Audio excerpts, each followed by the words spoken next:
पहले चरण की वोटिंग जो है इस वक्त शुरू हो चुकी है और जो हमारे पास जानकारी मिली है उसके मुताबिक दोपहर 1 बजे तक 35% वोटिंग हुई है। मेरठ के मुस्लिम इलाकों में जबरदस्त मतदान हो रहा है, खबर आ रही है।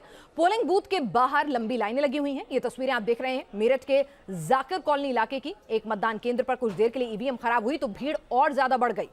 मेरठ के मुस्लिम मतदाताओं का मूड जाना हमारे संवाददाता अभिषेक शर्मा ने।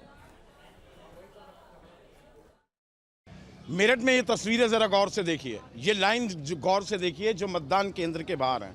मतदान केंद्र के अंदर भी इतनी लंबी लाइनें हैं। ये इंडियन पब्लिक स्कूल है, जाकिर कॉलोनी का ये बूथ है। लोगों को यहाँ 1 घंटे से ऊपर लाइन में लगे हुए हो गया है। इन महिलाओं का, जो बुजुर्ग भी हैं, महिलाएं बीमार भी हैं, इनका ये कहना है कि काफ़ी टाइम यहाँ वोटिंग में लग रहा है। शायद या तो ये वजह है कि भीड़ ज़्यादा है या ईवीएम खराब हुई है। क्या नाम है आपका? आसिया। कितनी देर हो गई आपको खड़े हुए? 1 घंटा। 1 घंटा हो गया ऐसी लाइन में ही खड़ी? ऐसी लाइन में, हाँ। आपको कितनी देर हो गई? इतना ही हो गया, हम आगे पीछे खड़े हैं।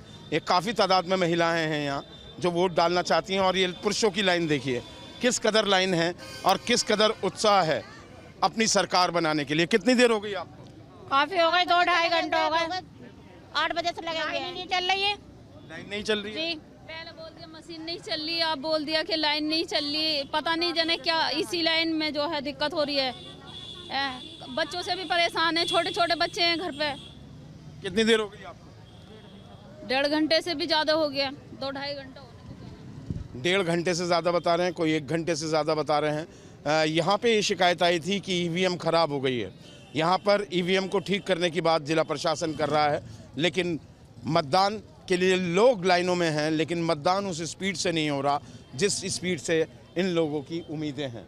यहाँ पर हमारी निगाह रहेगी और ये जो तस्वीरें हैं ये बताती हैं कि 2022 में क्या बदलाव होगा, नई सरकार बनेगी या पुरानी पे ही लोगों का विश्वास कायम रहेगा।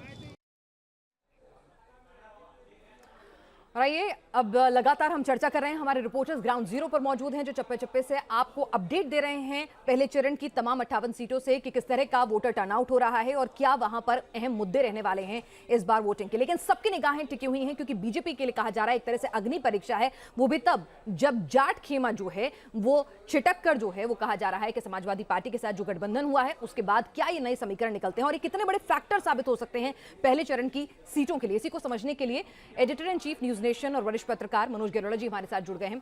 मनोज जी, जाटलैंड एक तरह से कहा जाता है वही डोमिनेंस है इस चुनाव में और कहा जा रहा है कि किसान आंदोलन के बाद और जिस तरह से चौधरी साहब के अखिलेश यादव के साथ हाथ मिलाने के बाद अब काफी मुश्किल फाइट नजर आ रही है। आपको लगता है कि जाट फैक्टर इतना डोमिनेंस होगा कि वहां पर जो हिंदू वोट बैंक है और कहीं ना कहीं जो जाट और मुस्लिम समीकरण है वो बीजेपी का खेल बिगाड़ सकता है? पिनास, देखिए आपको तो मालूम ही है कि हमारी एक बहुत बड़ी रिपोर्टर्स की टीम पिछले 3 महीने से फील्ड में है और उनका जो फीडबैक है उसके बेसिस पर हम ये कह सकते हैं कि सबसे इंटरेस्टिंग पॉइंट, जैसा आपने कहा कि ये एक ऐसा इलेक्शन है जिसमें कि जाट आइडेंटिटी कम से कम जाटों के बीच एक बहुत बड़ा इशू है। और मेरे को लगता नहीं कि पिछले कुछ इलेक्शंस में, काफ़ी सारे इलेक्शंस में जाट आइडेंटिटी कभी कोई इतना बड़ा इशू होगा। अगर हम हिस्टोरिकली बात करें, जब से आरएलडी पार्टी बनी है चौधरी अजीत सिंह के टाइम से, उस समय भी इस पार्टी को 14 से ज़्यादा सीट पूरे यूपी में कभी नहीं मिली और 14 सीट भी तब मिली थी जब ये एनडीए का पार्ट था और जब इन्होंने अकेले कॉन्टेस्ट किया तो 9 से ज़्यादा सीट इनको कभी नहीं मिली। अगर मान लीजिएगा कि जाट अगर कंसोलिडेट होके वोट करता है, तो ऐसा तो है नहीं कि फर्स्ट टाइम उसने ऐसा वोट किया होगा, पहले भी मतलब अगर पिछले इलेक्शन में नहीं उससे पहले तो किया होगा हिस्टोरिकली कभी, तो भी अगर आरएलडी को 9 से ज़्यादा सीट नहीं मिली और इस बार ज़्यादा सीट मिलेगी तो मुझे इस बारे में डाउट है। दूसरी चीज़ ये है कि अगर हम देखें कि जिस तरीके से इस इलेक्शन में ये बात क्लियर हो जाएगी कि एक जो परसेप्शन है कि जाट वोट बैंक वो ऑप्टिक्स बड़ा है या वाकई ग्राउंड में भी वो उतना बड़ा है, क्योंकि हम देखें तो 20 सीट ऐसी हैं जहाँ की जाट इन्फ्लुएंस कर सकते हैं, लेकिन जाट सारे एक साथ होकर वोट करेंगे वो भी हमें उसके बाद ही मालूम चलेगा।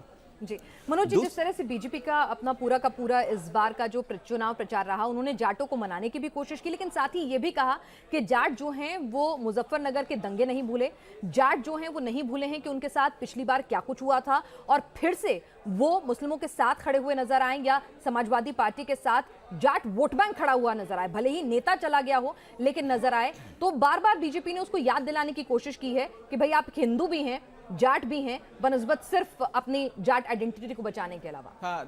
हाँ, देखिए पिनास, क्या होने वाला है मेरे ख्याल से कि अगर हम जाट आइडेंटिटी की बात करें तो जाट आइडेंटिटी का मतलब है कि जाटों को अपना एक नेता चाहिए, स्ट्रांग नेता चाहिए, बड़ा नेता चाहिए, जो कि आज की डेट में यूपी में उनके पास है नहीं। और वो अगर, और आज की डेट में जयंत चौधरी को अगर जाट उस लीडर के तौर पे एस्टेब्लिश करना चाहता है तो मेरे को लगता नहीं कि जाटों का बहुत ज़्यादा प्यार जो इस कंबाइन में जो नॉन जाट कैंडिडेट हैं उनके साथ होगा, या फिर आरएलडी के बाहर जो मुस्लिम कैंडिडेट हैं उसको वो उसी तरीके से वोट करें, या फिर मुजफ्फरनगर के जो जाट हैं वो पिछला दंगा भूलकर वोट करें। तो ऐसा होने नहीं वाला है। मेरे ख्याल से जाट आइडेंटिटी का जो लिमिटेड एम और लिमिटेड पर्पस है वो एक जाट लीडरशिप को खड़ा करना है।